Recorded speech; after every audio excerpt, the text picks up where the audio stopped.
Martinique, vous êtes très attaché aussi à ces valeurs de solidarité familiale, de solidarité intergénérationnelle. Donc je ne suis pas certain qu'on ait beaucoup à vous apporter au niveau de l'éthique, dès lors que vous prenez en compte ce qu'est votre culture ou vos cultures, quelle est votre tradition, vos traditions et les valeurs qui nous rapprochent les uns des autres. Retour en images sur la semaine martiniquaise d'éthique de la santé et des soins.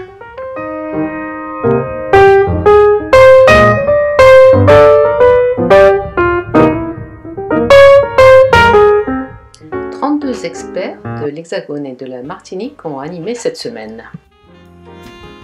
Cet événement avait pour ambition d'apporter une information et une formation à différents publics dans le nord, dans le sud et au centre de la Martinique. Les ateliers ont permis aux professionnels de se former et de s'informer. En sachant qu'il est hémiplégique, qu'est-ce qu'il fait actuellement? Qu'est-ce qu'il est capable de faire? Qu'est-ce qui est mis en avant chez les collègues infirmières qui se prononcent en faveur de la poursuite des traitements et pour celles aussi qui sont en faveur de soins palliatifs. C'est la souffrance des parents et je suppose aussi la souffrance de l'équipe aussi qui prend en charge cet enfant. C'est une proposition de projet de soins. Tous les acteurs devraient avoir le même niveau d'information, autant les parents que les professionnels. Depuis quelques années, nous nous disons que par rapport à votre argument, c'est une sorte d'égalité d'accès aux informations et à la discussion, il nous semble de plus en plus pertinent de réfléchir et peut-être même de passer à l'acte de l'invitation des parents au staff. Je pense que souvent, on peut aussi renoncer à des choses parce qu'on a accepté de les entreprendre. Et que parfois, la décision inaugurale, initiale de ne pas entreprendre des soins, moi je le vois bien en oncologie, hein, c'est compliqué quand même de ne rien faire, si on peut dire ça comme ça, immédiatement, à un moment de vie, un moment de très jeunes parents. Est-ce qu'on peut peut-être faire un petit tour, savoir un petit peu quel est le positionnement de chacun face à une telle situation? Excusez-moi, mais je pense que la dialyse est un problème relativement urgent, compte tenu, relativement urgent, on ne peut pas se permettre du temps pour prendre cette décision. Oui, le compte, vous le posez un staff, enfin la présence des parents. Alors, je ne suis pas convaincue que la présence des parents soit une bonne chose en prise dans le staff éthique, parce que déjà c'est un truc qui vient l'associer à la décision médicale. Donc, moi je pense qu'il faut respecter une certaine distance, que le parent reste le parent. Et les parents, lui, il sera perdu. Mieux sans mieux les termes, hein, plus Oui, il va vraiment la maladie. On va adapter le discours. C'est pas qu'on va leur donner moins d'informations ou leur cacher des informations. On va leur dire ce qu'ils ont besoin de savoir et ce qu'ils vont comprendre. Votre souci de les protéger. Je peux vous rapporter les situations où ils ont été associés. Ils ont été associés à un staff éthique qui, effectivement, à Montréal, à Sainte-Justine, dans un contexte de judiciarisation d'une situation où les parents n'étaient pas d'accord avec ce que l'équipe semblait prendre comme décision. Et nous avons discuté ensemble avec l'équipe de comment faire. J'ai suggéré d'inviter les parents à un staff éthique. Et alors effectivement, moi je n'étais pas dans ce staff, mais après l'équipe m'a parlé du fait que les parents ne voulaient plus faire un procès. Mais ce n'est pas uniquement pour ça qu'il fallait entrer dans cette démarche. Ça n'est pas le seul bénéfice d'avoir osé mettre cela en place. L'équipe reconnaissait ne pas savoir parler comme d'habitude, ne pas s'être parlé les uns les autres entre professionnels comme ils le font habituellement, avoir pris un peu plus le temps de décrire effectivement les choses, dire aux parents, nous ne sommes pas d'accord, est-ce que ça vous gêne qu'on vous dise nos désaccords? Mais pas du tout, parce que nous aussi, nous ne sommes pas d'accord avec ce que vous voulez faire. Et donc, au contraire, ils ont vu comment ça discutait et là, les arguments étaient développés, mais effectivement, la recherche du consensus n'était pas le premier objectif. Et ils ont été, ils ont beaucoup remercié d'avoir pu participer, et ils ont dit, mais nous avions besoin de savoir tout le souci que vous mettez à discuter ces situations. Nous avions besoin de connaître les arguments que vous avancez, le pour et le contre. En fait, on était là dans ce qu'on appelle un exercice dialogique qui est absolument essentiel en éthique, sans rechercher le consensus, mais en admettant la controverse.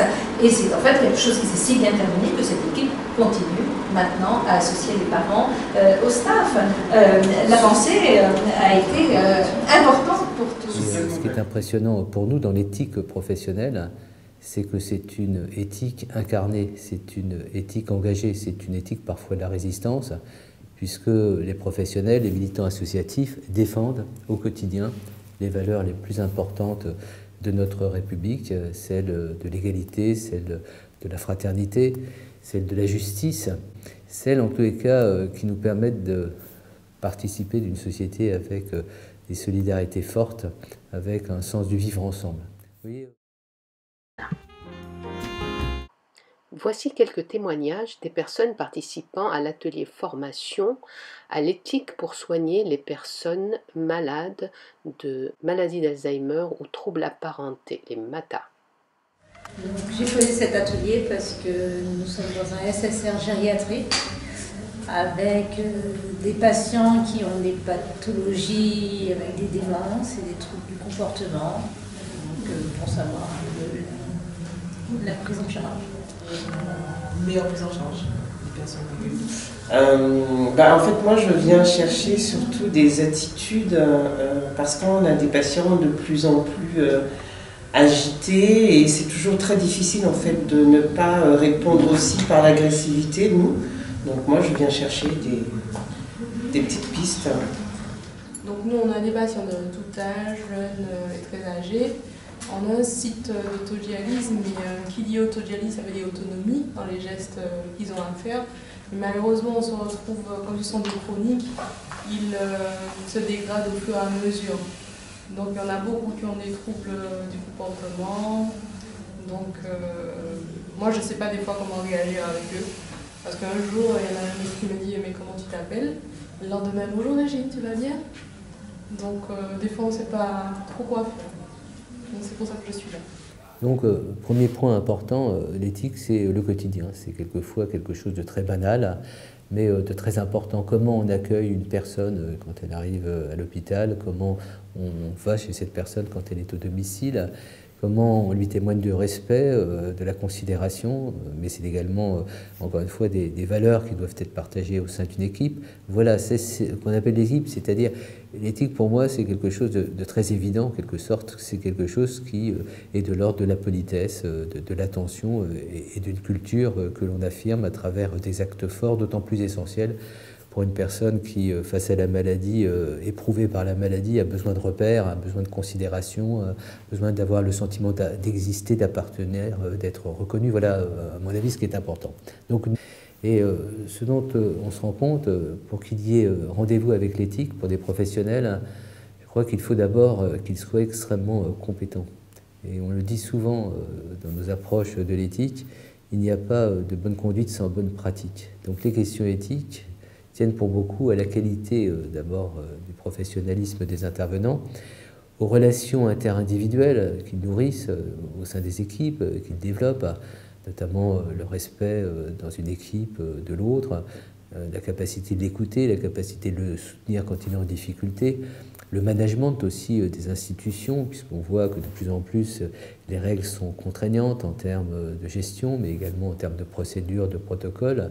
Et qu'un professionnel qui vit l'éthique doit aussi vivre une capacité de réflexion personnelle, une capacité d'autonomie, bref, prendre le temps de la pause éthique, c'est-à-dire ne pas être tout le temps dans un activisme qui est quelquefois, j'allais dire, peu compatible avec une réflexion qui prenne en compte la vie de l'autre, également la position, puisqu'on parle beaucoup de démocratie sanitaire, de la personne malade, dans ses préférences, dans ses choix, dans sa capacité d'anticiper des situations ou des décisions, y compris lorsque à un moment donné, les décisions toucheront aux conditions de la fin de vie.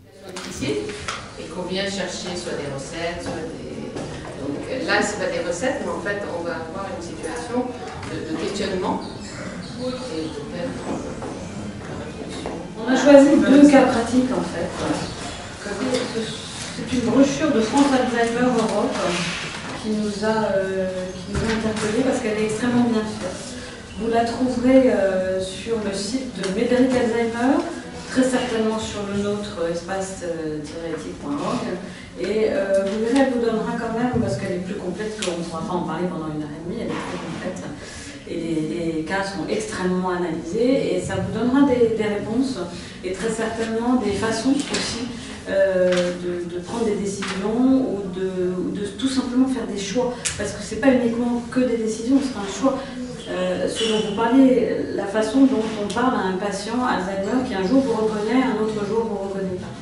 Et donc les 2 situations qu'on a choisies sont des situations qui sont assez emblématiques de questionnement et de la façon dont on peut se poser des questions au moment où le problème se pose. Voilà. Donc on a décortiqué la façon dont on peut se poser la question au moment où le problème se pose. D'accord. C'est ça? Donc oui, très bien. Donc là, vous avez un premier cas donc, qui est là, que vous allez voir ensemble. Donc avec ce que vous savez, votre manière donc, de décortiquer, vous avez juste un petit cadre. Un petit cadre. Vous avez toujours... qu'est-ce que vous faites en tant que professionnel? Est-ce que vous avez des doutes sur donc, la décision? Qu'est-ce qui vous a affecté dans la décision? L'objectif de cet atelier est de créer une habitude de la délibération et de la réflexion et d'amener des personnels d'établissements différents à travailler ensemble et aussi donc à ce qu'ils intègrent les personnes atteintes de maladie d'Alzheimer et leurs proches donc aux réflexions et aux délibérations.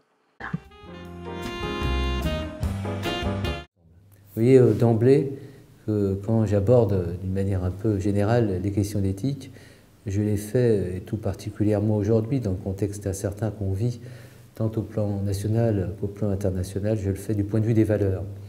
Et nos médiateurs, celles et ceux qui s'exprimeront à travers ces journées sur des sujets très très précis de l'éthique, certes, ils aborderont d'une manière très concrète les thématiques qui ont été souhaités pour le programme, mais ils vous feront, je pense, passer un message.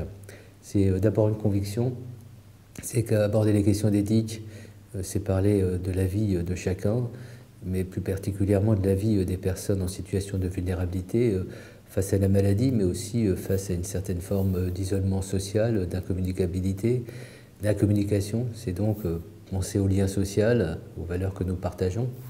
Puis, d'autre part, évoquer les questions d'éthique, c'est essayer de comprendre où se situent nos responsabilités, à la fois nos responsabilités individuelles, mais nos responsabilités au niveau d'une cité qui doit démontrer concrètement les valeurs qu'elle pose et les valeurs qu'elle défend, voire les valeurs qui lui permettent parfois de résister face à la barbarie. C'est en tous les cas le sentiment qu'on a.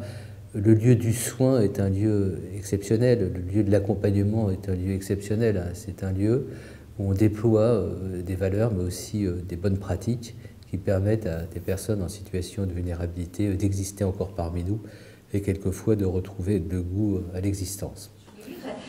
Et aussi au fait que depuis quelques jours, puisque depuis janvier 2017, ce documentaire est sur YouTube. Et donc vous pouvez tout à fait revoir et conseiller le visionnage de ce documentaire.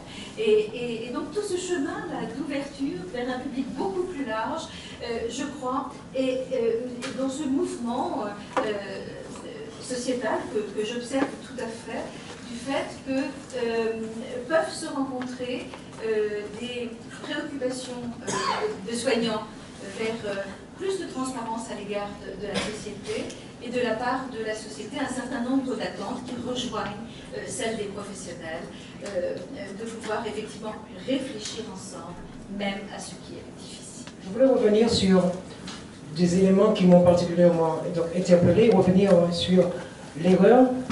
Comment cette erreur peut être acceptée? Quel impact que cette erreur peut avoir au niveau de la conscience? et notamment l'erreur et la confiance, parce que... Pour 1000 jours d'hospitalisation. Donc tous les 1000 jours d'hospitalisation, 6 erreurs graves. Donc la fréquence, la prévalence de ces erreurs, elle est connue. Les zones, elles sont connues. Malgré cela, bah, elles surviennent, malgré tous les efforts. On va revenir sur les mesures à prendre pour pouvoir les éviter. Bonjour tout le monde. Moi, je suis Athanase, adjoint au maire de la commune de Saint-Esprit, et trouve le risque et éviter les erreurs. Comment faire? Je veux entrer dans la notion de formation. Une formation poussée pour qu'il n'y ait pas du tout d'erreur. Donc il faut quand même, vous voyez, il y a peut-être deux choses où il faut éviter. Tout le monde ne meurt pas d'une erreur de la médecine, mais on meurt quand même parce qu'on est mortel. Et deuxièmement, tout le monde ne meurt pas parce qu'il y a une faute médicale. Le programme, il a été réalisé, il a été composé en tenant compte de ce que sont vos attachements, de ce que sont aussi vos enjeux au niveau régional. Et encore une fois, merci à Eliane d'avoir été aussi déterminante dans la programmation de ces journées. Mais j'observe que l'éthique, c'est pas uniquement aborder les questions exceptionnelles. Très souvent, quand on aborde les questions d'éthique, on dit on va parler des grandes questions, des graves questions, alors soit des questions de bioéthique, soit des questions extrêmes limites, le début de la vie, la fin de la vie.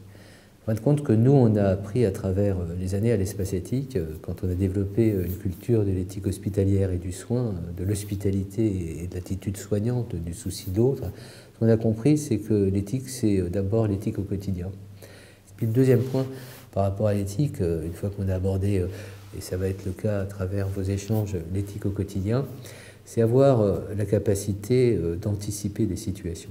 C'est-à-dire le parcours dans la maladie est de plus en plus un parcours au long cours, complexe. Les évolutions biomédicales permettent que des maladies aiguës aujourd'hui deviennent chroniques. Et on le voit dans des maladies neuroévolutives. C'est sur un long terme qu'il va falloir accompagner la personne dans des maladies comme les maladies neurodégénératives, neuroévolutives. On voit que l'aggravation est progressive. Il y a des stades où les choses se stabilisent et puis il y a des moments de rupture. Tout ça doit être abordé dans une concertation franche, loyale avec la personne, avec ses proches, et avec une capacité de responsabiliser l'autre, de reconnaître ce qu'il souhaite, c'est-à-dire de ne pas être dans une attitude qui serait une attitude arbitraire. On dit souvent d'ailleurs en matière d'éthique que l'arbitrage est très important, plutôt que l'arbitraire. Donc il faut savoir être dans une relation, et un des mots importants qui, à mon avis, sera repris dans vos journées, une relation de confiance.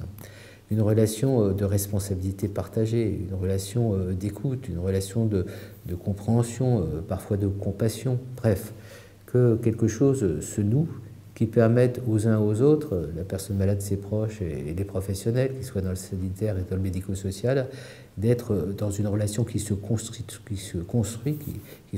réciproquement et qui permettra, lorsqu'on sera dans des situations difficiles, de prendre la décision la plus justifiée. Et vous verrez, j'imagine que il y a des moments où vous en parlera, comme Véronique Lefebvre-Desnouettes, la décision, qui est un enjeu important d'un point de vue éthique, est un processus. Elle se construit, elle se bâtit, elle s'élabore, et il faut être dans la minutie de cette construction.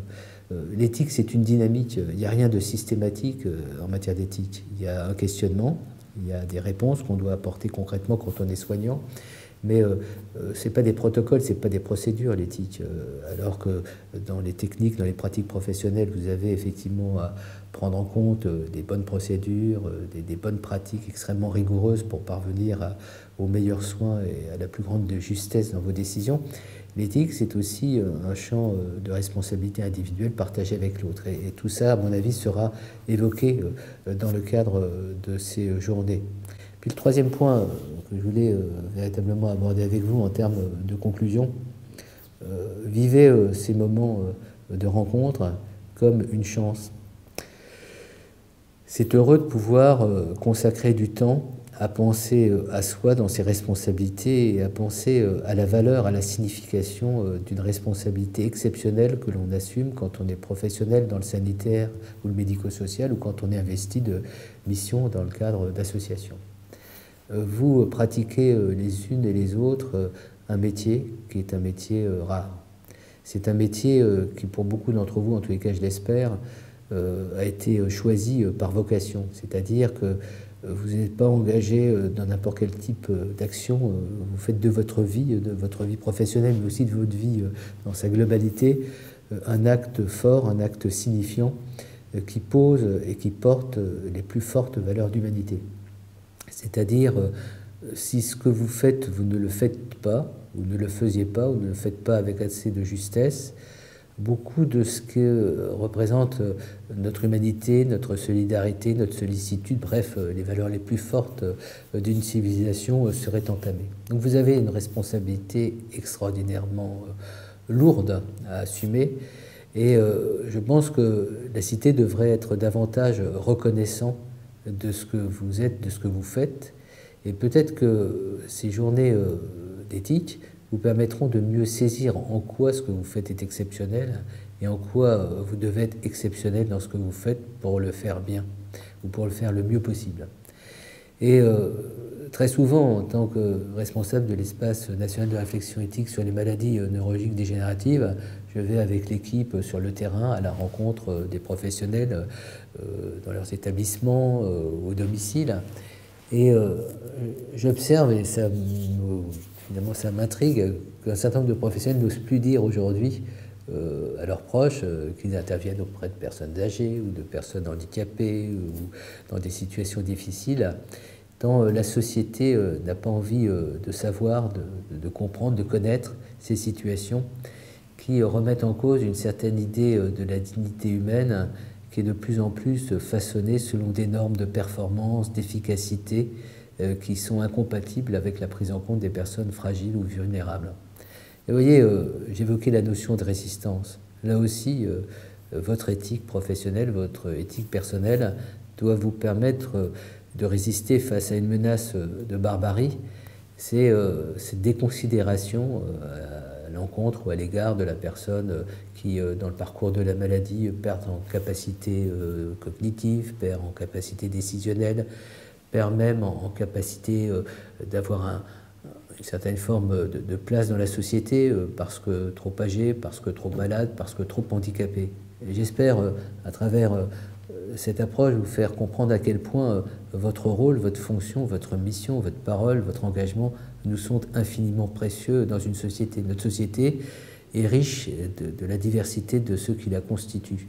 Et j'aurais du mal à accepter que demain on rejette, comme on a tendance à le faire, les personnes parce que vulnérables dans la maladie ou parce que économiquement dépendantes ou trop coûteuses par rapport à notre système de financement de la solidarité à travers les questions de santé. Voilà mes messages du début.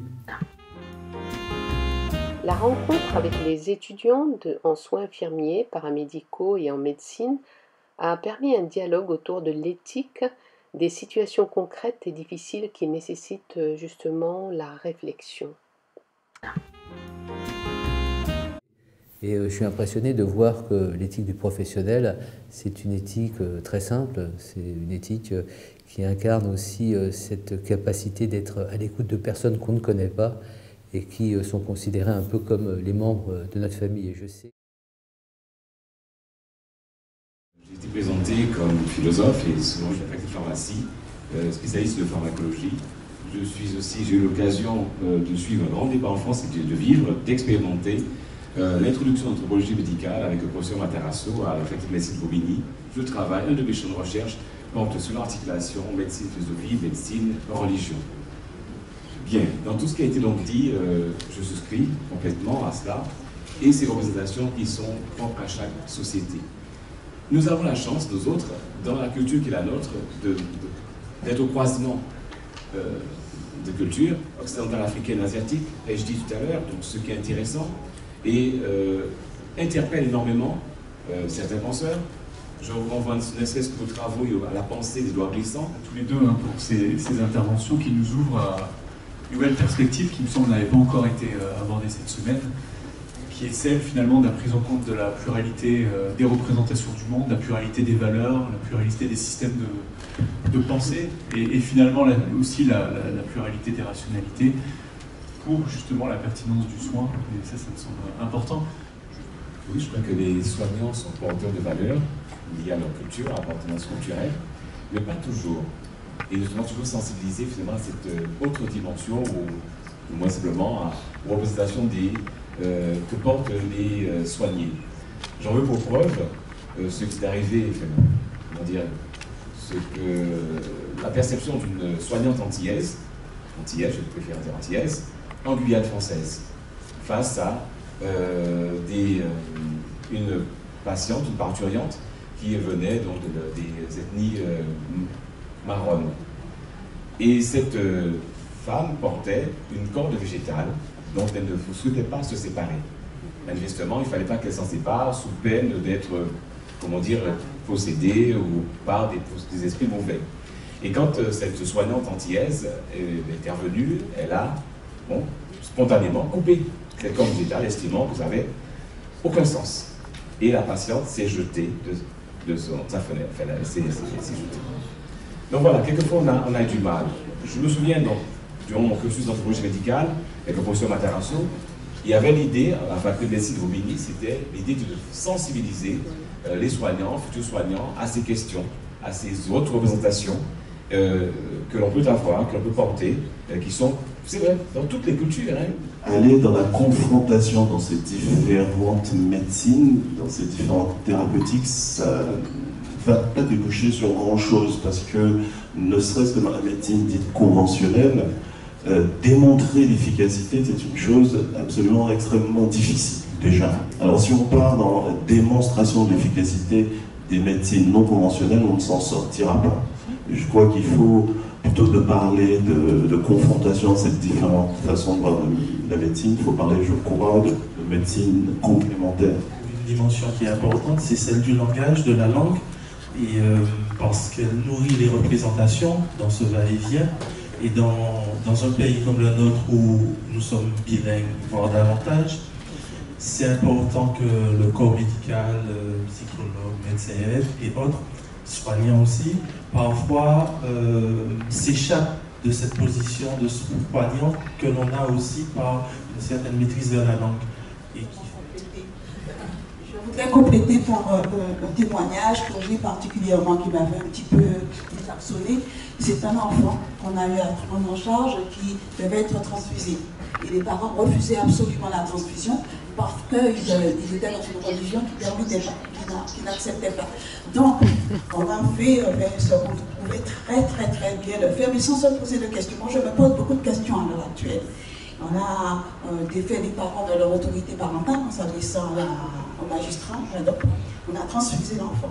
Mais on s'est rendu compte après que cet enfant avait pratiquement été sorti de la communauté, de cette communauté. Donc, de quelque part, on se repose la question sur ce qu'on a fait, sur ce que nous avons fait. Alors, je me permets de répondre. Alors déjà, ce que disait Rudy, il ne s'agit pas d'opposer. Moi, je reste convaincu qu'il ne s'agit vraiment pas d'opposer. Je crois qu'il y a une évolution qui se fait. Il y a une hégémonie culturelle occidentale, on ne peut pas l'ignorer. Aux États-Unis, c'est beaucoup plus simple. C'est le pays de l'innovation. Il y a des éthiciens qui quittent leur chaire aux universitaires pour être embauchés par les hôpitaux. Ils ne sont pas aumôniers, quelles que soient les confessions. Ils ne sont ni prêtres, ni pasteurs, ni rabbins, n'est-ce pas? Ils ne sont pas non plus soignants, ils ne sont pas médecins, mais ils sont là pour répondre aux préoccupations comme cette dame, préoccupations éthiques, philosophiques, à la fois des soignants et des soignés. Nous ne consacrons pas qu'aux situations exceptionnelles de l'éthique qui justifieraient des commissions, des comités susceptibles d'argumentations extrêmement compliquées. Soyons attentifs au quotidien.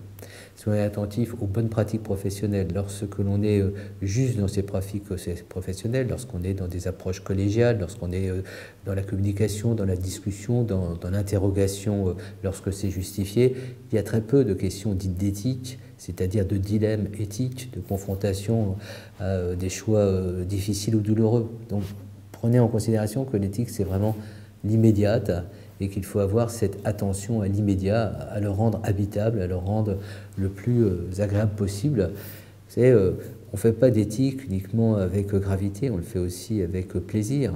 C'est le bonheur de vivre des situations qui peuvent être délicates, mais qui ont du sens, qui nous permettent d'affirmer ce en quoi on est humain, et qui nous permettent aussi d'éviter de passer du côté de l'inhumanité, c'est-à-dire de l'indifférence, de l'insouciance à l'égard de l'autre. C'est pour ça que très souvent, à l'espace éthique, on dit que le devoir éthique, c'est un devoir de présence, un devoir de non-abandon. Et je pense que beaucoup des intervenants au cours de ces journées vont vous en parler.